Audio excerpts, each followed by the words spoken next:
Cumprimento você com a paz de Cristo, aquela paz que o mundo não pode dar, a paz que excede todo o entendimento. Você é bem-vindo ao nosso estudo semanal da Bíblia através desse guia de estudo da lição da Escola Sabatina. Quero aqui cumprimentar e mandar um abraço para os nossos amigos e irmãos que têm nos acompanhado de algumas cidades aqui do Brasil, que na lição da semana passada deixaram nos comentários o nome da cidade de onde falavam. Nós temos irmãos daqui da cidade de Marabá, no Pará. Nós temos irmãos da cidade de Sorocaba, São Paulo. Irmãos de Feira de Santana, no estado da Bahia. No estado de Minas Gerais também. Irmãos de Atibaia, São Paulo. Londrina, no Paraná. Irmãos da cidade de Cará, no Rio Grande do Sul. Campinas, São Paulo. São Luís do Maranhão. Cidade também da Angola. Nós temos irmãos do país da Angola aqui conosco no canal. Sejam todos bem-vindos. É uma alegria tê-los aqui. E se você tem algum pedido de oração que queira compartilhar conosco para que nós possamos orar, deixe aqui nos comentários e nós vamos estar intercedendo diante do nosso Pai por cada pedido colocado, por cada necessidade apresentada. Vamos orar nesse momento? Querido Pai, bondoso e misericordioso, louvado seja o nome do Senhor. Obrigado por este encontro onde nós vamos recapitular o estudo da lição da Escola Sabatina. Seja, Pai, o nosso professor, que o Espírito Santo nos guie, nos dirija, em nome de Jesus. Amém.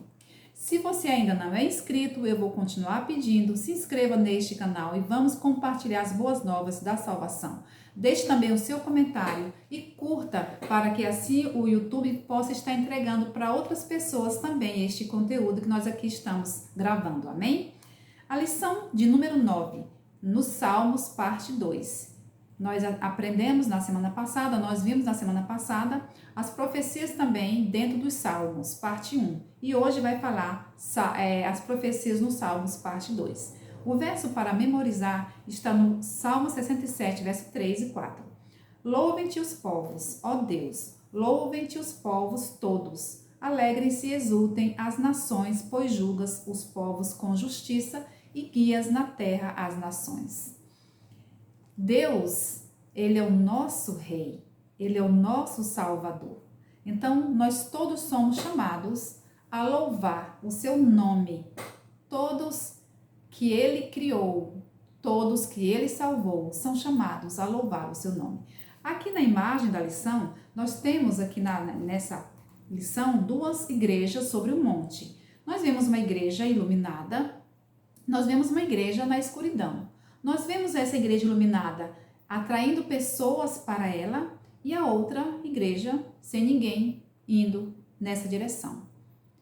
Deus é o nosso maior pregador, é o maior missionário, é Deus. É Ele que nos atrai com a sua bondade até Ele. Então o Espírito Santo, Ele chama, nos convence e nos guia até Deus.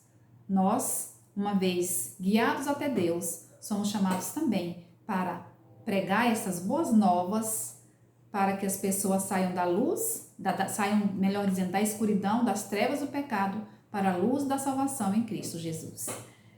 As profecias lidam com questões centrais como o pecado e o sofrimento, o juízo, a batalha entre o bem e o mal, a natureza da justiça e injustiça, a perseguição do povo de Deus e tantos temas conflitantes. Nesta semana, nós aprendemos sobre 4 salmos que o autor selecionou para que a gente pudesse estudar dentro desse assunto de profecias.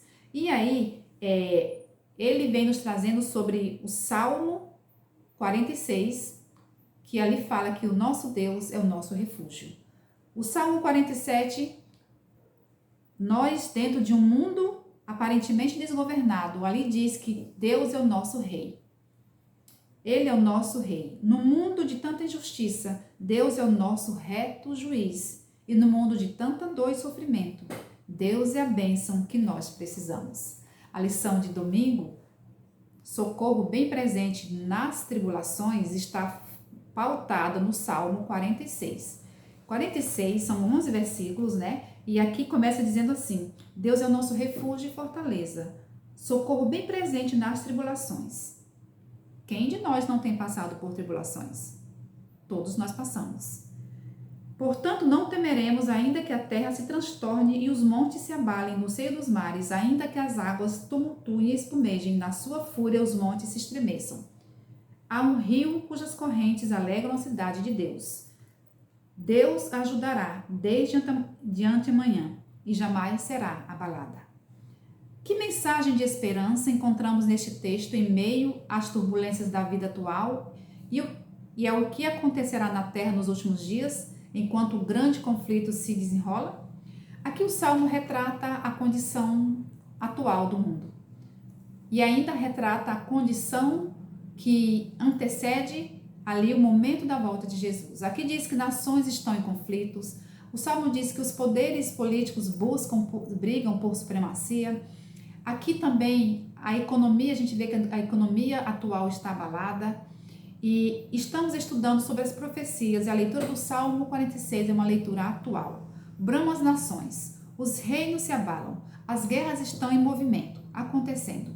Assim como o salmista, nós devemos demonstrar uma fé em Deus, uma fé inabalável em Deus. Nós somos chamados, como diz o salmista, a nos aquietar nele. Em quem? Em Deus.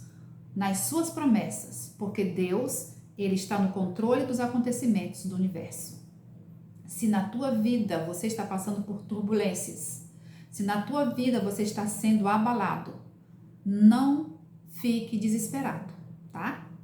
É normal.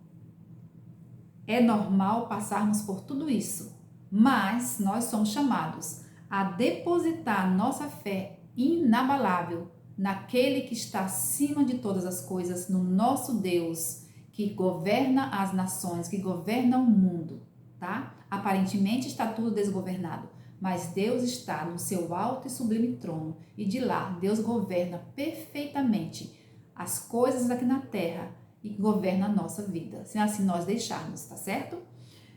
Deus tem algo melhor para nós. Aqui no Salmo diz que Deus tem algo melhor para nós. Entre os tumultos das nações, entre o bramido e as guerras acontecendo, diz que há um rio de paz. Há paz em meio ao caos, quando Deus se faz presente. Há paz em meio às turbulências, quando Deus se faz presente. Então, nós somos convidados a acreditar que tem algo melhor para nós, que tem algo muito superior a tudo isso que tem passado nas nossas vidas. Deus nos chama a confiar plenamente nele, que rege as nações, a termos o coração quieto em Deus. Às vezes nós passamos por problemas e as pessoas acham que nós estamos alheios, como se nós não estivéssemos apercebido. Mas nós estamos apercebidos sim. Nós não vamos nos desesperar, porque nós sabemos em quem nós confiamos, amém? Há algo melhor na pessoa de Jesus. Se lembra daquele hino? Jesus é melhor sim que ouro e bens, Jesus é melhor sim do que tudo que tem. Então Jesus é melhor do que todas as coisas que este mundo possa nos oferecer, mas nós somos chamados a crer que é um rio de paz, a nos aquietar, porque Jesus é melhor do que tudo isso e Ele logo está voltando. Quando Jesus estiver voltando, se as nações hoje estão em guerra, em conflito, quando Jesus estiver voltando, é dito para nós que esses prédios, a natureza, ela vai se abalar muito mais, que o céu vai se enrolar como um pergaminho, que o chão vai desabar, literalmente. Mas Deus está no controle e nós, crendo em Deus, nós não seremos abalados. O Salmo 46 nos lembra de que a terra física será profundamente afetada pelo retorno de Cristo. O clímax da história significará o colapso dos reinos do mundo, os fracassos dos sistemas de governo que causaram tanto sofrimento. Finalmente, esses poderes e todo o mal e sofrimento que eles trouxeram chegarão ao fim, com o governo de Deus. Jeremias, no capítulo 4, de versos 23 a 26, fala sobre o destino do mundo, pelo menos até que haja um novo céu e nova terra. Apocalipse 21, 11. 21. A profecia aqui de Jeremias é dito ali que por ocasião da volta de Jesus, a terra será totalmente destruída.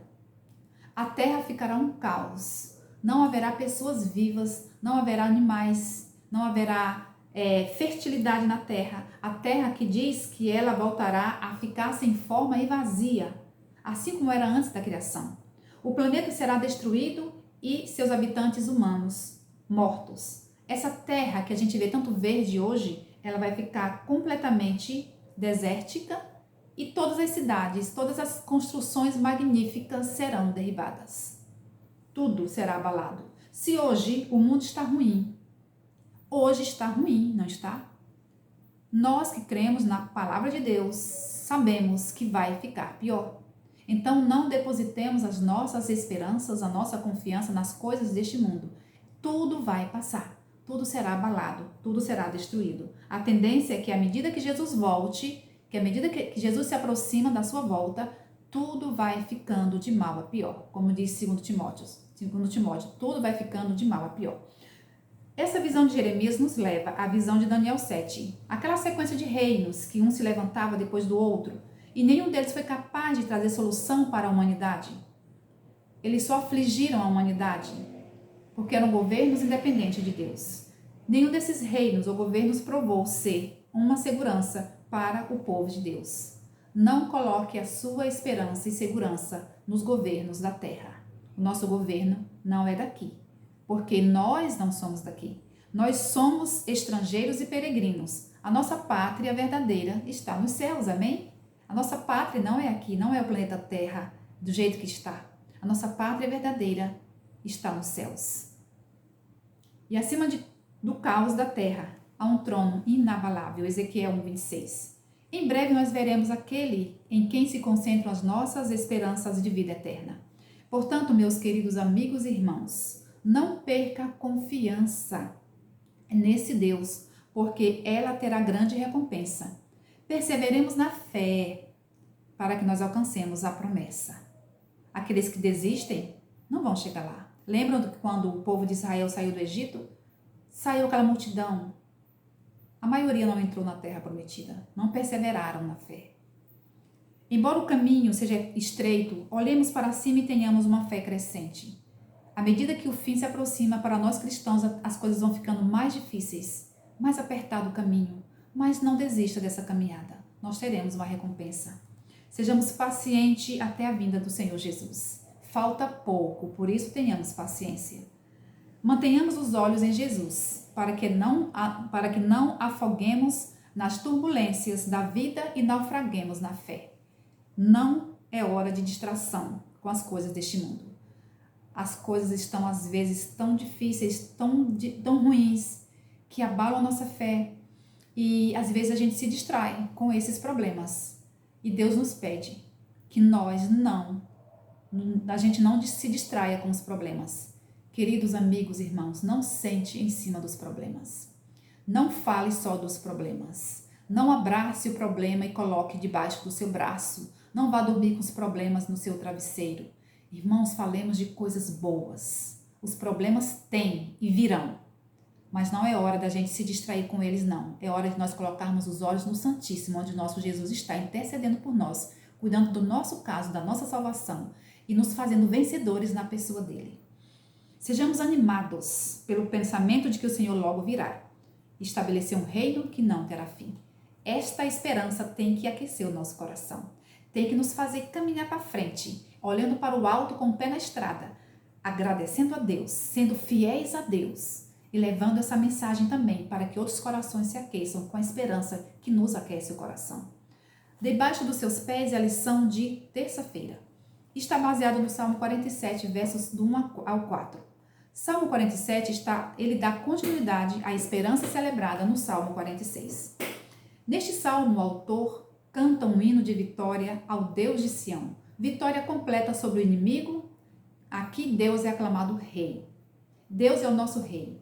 É dito que ele vai subjugar os povos debaixo dos nossos pés. É dito que as nações estarão também debaixo dos nossos pés. Isso aquece o nosso coração. com alegria e esperança, porque Deus, nosso Rei, é o Rei de toda a terra. Ele vai ter de volta o domínio de tudo aquilo que é seu, porque ele vai ser o Rei, o dono legítimo de tudo aquilo que ele criou e refez novamente. Os reinos deste mundo vieram a ser do nosso Senhor e do seu Cristo, e ele reinará para todo sempre. Apocalipse 11:15. O que o Salmo, então, nos diz sobre o lugar que, em última análise, nós ocupamos no reino de Cristo? Se nós caminhamos com Jesus e ele é o nosso rei, nós então somos o quê? Súditos desse rei. Nós ocupamos um lugar. Nós somos súditos do rei do universo. Nós não somos qualquer coisa, tá? Nós somos súditos do rei do universo. Ele nos prometeu uma herança em seu reino, amém? Considerando então que nós somos os súditos do rei do universo, que aplicações nós fazemos para as nossas vidas? Essa noção de realeza não corresponde à nossa vida moderna, entende? Nós somos filhos do rei, então nós não vamos sofrer. Nós somos súditos do rei, nós não vamos passar por dificuldades. Não, não, não. Aqui nessa terra não vai ser assim ainda, tá? Esse título não nos favorece na sociedade que nós vivemos. Aí a gente chega no supermercado, eu sou filho do rei. Nós chegamos no banco, eu sou filho do rei. Sim, mas eles não querem saber se nós somos filhos do rei. Aqui nessa terra ainda assim não. Porque nós passamos por sofrimento, tá? Nós passamos por dificuldades. Portanto, como súditos do rei, nós somos muitas vezes humilhados. Como súditos do rei, nós somos muitas vezes perseguidos. Como súditos do rei, nós somos muitas vezes injuriados aqui nessa terra. Calma, está tudo bem. Se Jesus passou por sofrimento, eu e você, nós não somos diferentes, nós também passaremos. O nosso reino não é deste mundo, pois nós somos estrangeiros e peregrinos. A nossa pátria, como já falei, está nos céus, está logo ali, tá? O reino da graça de Deus está agora sendo estabelecido nos corações humanos. Como assim? Nós que vivíamos no reino do pecado, aceitamos Jesus e então passamos para o reino da graça. Meus queridos, existem muitas pessoas no reino do pecado, vivendo as maiores tragédias, os maiores sofrimentos, as desesperanças. E nós, como súditos do rei, nós somos chamados a levar essa boa nova da salvação para que a pessoa deixe o reino do pecado e passe para o reino da graça, vivendo com esperança, se preparando e ajudando outros também a se prepararem para o reino dos céus. O completo estabelecimento do reino da sua glória, que nós vamos viver sem sofrimento, só vai ser estabelecido depois do milênio, tá certo? Depois do milênio, onde nós vamos viver para sempre com o Senhor. E nada disso vai ser antes da segunda vinda de Cristo. A lição ainda nos fala, em 1 Tessalonicenses e Zacarias, nos chama a atenção para uma palavra aqui, pés de Deus. Esses textos fazem referência à palavra, aos pés de Deus. Que diferenças existem entre essas passagens? De 1 Tessalonicenses 4, de 3 a 17, Zacarias 4, 14. O que elas ensinam sobre dois aspectos diferentes, embora relacionados, da soberania final de Cristo sobre o mundo? Olha, na primeira vinda, Jesus veio bem humilde. Nós sabemos da história. Ele nasceu numa estrebaria. Ele nasceu sem honrarias, sem chá de revelação, sem mêsversário. Jesus não teve isso. Na sua segunda vinda, Jesus virá de forma gloriosa e todo olho verá. Não haverá silêncio na sua vinda. Todos os elementos nesta terra se desfarão diante da vinda de Jesus. Ele não pisará na terra. É dito que ele ficará nas nuvens, onde nós iremos nos encontrar com ele. 1 Tessalonicenses 4, de 3 a 17 diz isso. Após o milênio, quando Jesus voltar nas nuvens dos céus, na sua segunda vinda, nós vamos para o céu, vamos passar 1000 anos com Cristo, e depois dos 1000 anos nós voltaremos. Aí é dito que os seus pés estarão sobre o monte das oliveiras. Ou seja, Deus, o seu governo alcançará o mundo inteiro, tá? A terra renovada, a terra purificada será o nosso eterno lar. Amém? Então Deus vai colocar os pés na terra renovada, na terra purificada. A lição de quarta-feira, vinho e sangue. O salmo aqui, trazido pelo autor, é o Salmo 75. Este salmo revela algumas questões que estão em jogo no juízo. O Salmo 75 apresenta Deus como nosso juiz, que trará justiça ao mundo e restaurará a ordem correta. Se nós vemos hoje injustiças, nós passamos por elas. Se nós vemos as coisas de forma, os valores invertidos, não se preocupe, Deus vai restaurar tudo isso. No juízo, Deus exaltará o seu povo, esse povo que hoje é humilhado será exaltado por Deus, e Deus vai destruir o pecado e os pecadores. Deus também fará separação entre os justos e os ímpios.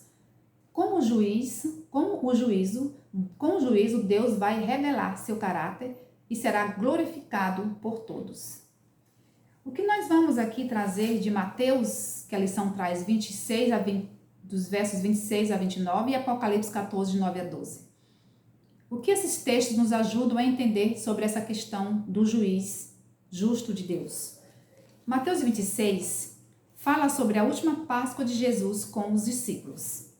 Apocalipse 14, de 9 a 12, nos fala sobre a terceira mensagem angélica de que os adoradores da besta e sua imagem, além de receberem sua marca na fronte e na mão, beberão do vinho da ira de Deus, que é derramado sem mistura, do cálice da sua indignação.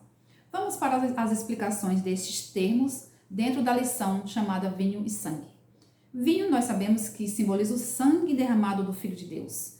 Assim como os israelitas, ao celebrar a Páscoa ali, na saída do Egito, quando Deus falou para que eles instituíssem a Páscoa, na última noite que eles passaram no Egito, onde cada família tinha que matar um cordeiro e aplicar o sangue nos umbrais das portas, para que eles não fossem consumidos quando o Senhor passasse a noite. Lembram?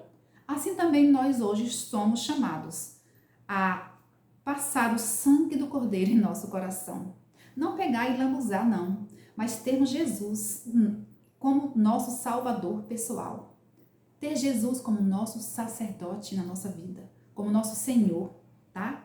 Precisamos aplicar o sangue de Cristo em nossos corações, para nós não sermos consumidos na sua segunda vinda. Dependemos do sangue de Cristo, pois sem derramamento de sangue não há remissão de pecados.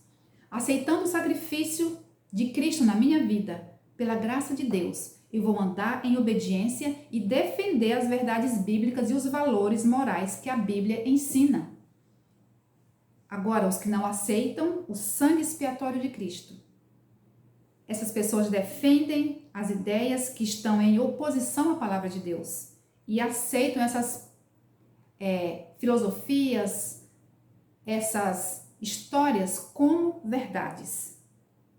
Deus busca, irmãos, verdadeiros adoradores, para que na hora da crise final nós possamos nos posicionar do lado certo, para que no juízo Deus nos exalte, para que estejamos no lado da direita. Entre a ira do homem e a ira de Deus, qual é a nossa escolha? A quem nós estamos obedecendo? A Deus e a sua palavra, ou aos homens e aos seus falsos ensinos? Deus tem um cálice cheio de vinho muito forte que vai ser derramado sobre os ímpios que não aceitaram os ensinos verdadeiros da sua palavra. Um cálice cheio de vinho muito forte que vai ser derramado sobre os ímpios que não aceitaram as verdades bíblicas, mas aceitaram as falsas doutrinas. Nós somos chamados, irmãos, a fazer com que esse sangue de Jesus a cada dia seja em nossa vida. Nós aceitemos esse sangue em nossa vida para que tenhamos os nossos pecados purificados e aceitemos a palavra do Senhor como ela é, como está escrito, como assim diz o Senhor. Quinta-feira, para que se conheça a tua salvação, Salmo 67. Como esse hino de louvor nos ajuda a compreender o papel que o povo de Deus, em Apocalipse 14, de 6 a 12, tem. Este salmo tem um enfoque missionário. Deus é a nossa bênção. Se Ele é a nossa bênção, nós precisamos compartilhar essa bênção com outras pessoas. A bênção que o mundo precisa. Deus nos chama para refletir sua luz para o resto do mundo. Deus requer urgência da minha parte da sua parte na proclamação do Evangelho eterno. Aqui em Apocalipse capítulo 6, é dito, capítulo 14, de 6 a 12, é dito que o anjo voa no meio do céu. Esse anjo tem um evangelho eterno para ser pregado a toda criatura aqui sobre a face da terra. Esse anjo não está sentado. Esse anjo não está deitado.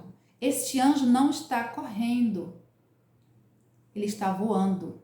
Isso simboliza pressa. Deus tem pressa para que nós preguemos a sua mensagem de salvação. Deus tem pressa para que as pessoas conheçam a luz e andem na luz. Deus tem pressa, porque Ele precisa voltar. O anjo não está caminhando, não está brincando. Muitos de nós às vezes estamos sentados. Muitos de nós às vezes estamos dormindo, conformados em dizer, as profecias estão se cumprindo, é assim mesmo. Não, meus irmãos. Não vamos ficar olhando para o caos ao nosso redor. Se nós temos uma mensagem de advertência ao mundo, para que as pessoas tenham a oportunidade de conhecer e se decidirem ao lado de Jesus. Tem pessoas precisando se alegrar com as boas novas da salvação. A lição ainda continua dizendo aqui na parte de sexta que os discípulos deviam testemunhar até os confins da terra, anunciando a volta de Cristo. E nós devemos continuar o que eles começaram. Tem você feito isso? Tem você falado das boas novas de Jesus? Ou tem olhado para o seu semelhante como alguém que não merece, não precisa estar no céu? Nossa obra está ligada à obra de Cristo. A obra é dirigida a partir do santuário celestial. É Ele quem nos guia e nos capacita. Esse é o trabalho de Deus, não nosso. Nós somos chamados a seguir sua direção. O Espírito Santo já está trabalhando no coração das pessoas. Somos chamados a estar presentes quando o momento da decisão chegar, para que possamos convidar essas pessoas a se unirem ao povo de Deus com o Cordeiro no Monte Sião. Nós não precisamos inventar nenhum método, nenhuma maneira diferente de pregar o Evangelho, porque nós nunca fomos responsáveis pelo trabalho, o trabalho de Deus. Meus queridos, há pessoas afogadas no pecado. Nós precisamos estender a mão e chamá-las para caminhar em direção ao Monte Sião, para caminhar em direção à Nova Jerusalém. Deus nos tirou do lamaçal do pecado. Deus nos fez resplandecer a sua luz para que as pessoas sejam atraídas para Cristo e tenham a oportunidade, a chance de terem em Deus o seu refúgio, de terem em Deus o seu Rei, de terem em Deus a esperança viva. Você crê, você aceita esse chamado de ir na sua própria família, na sua vizinhança, no seu local de trabalho, onde quer que Deus te colocar, a você chamar as pessoas das trevas para a maravilhosa luz do Senhor? Esse é o nosso chamado, é a nossa missão. Deus conta comigo e com você.